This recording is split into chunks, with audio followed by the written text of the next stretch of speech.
उल्हासनगर शहरात वाढत्या गुटखा आणि अंमली पदार्थांच्या विक्रीमुळे तरुण पिढी नशेच्या आहारी जात असल्याची गंभीर बाब समोर येत आहे। या पार्श्वभूमीवर पोलीस उपायुक्त सचिन गोरे यांच्या मार्गदर्शनाखाली विठ्ठलवाडी पोलिसांनी मोठी धडक कारवाई करत गुटखा आणि अंमली पदार्थ विक्रेत्यांमध्ये खळबळ उडवून दिली आहे।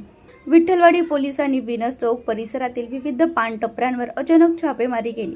या कारवाई दरम्यान पोलिसांनी गुटखा, सुगंधित तंबाखू तसेच अंमली पदार्थांची तपासणी करत अनेक संशयित विक्रेत्यांची चौकशी केली। पोलिसांच्या या धडक मोहिमेमुळे परिसरात अवैध धंदे करणाऱ्यांमध्ये भीतीचे वातावरण निर्माण झाले आहे।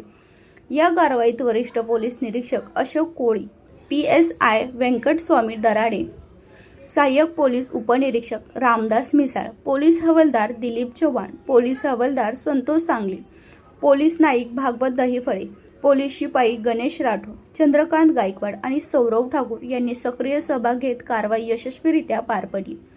विशेष म्हणजे अल्पवयीन आणि तरुणांमध्ये वाढत्या नशेच्या प्रवृत्तीमुळे पालकांमध्ये चिंतेचे वातावरण आहे।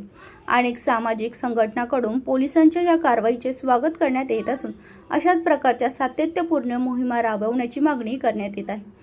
विठ्ठलवाडी पोलिसांनी यापुढेही गुटखा आणि अंमली पदार्थ विक्रेत्यांविरोधात कठोर कारवाई सुरू राहणार असल्याचा इशारा दिला आहे।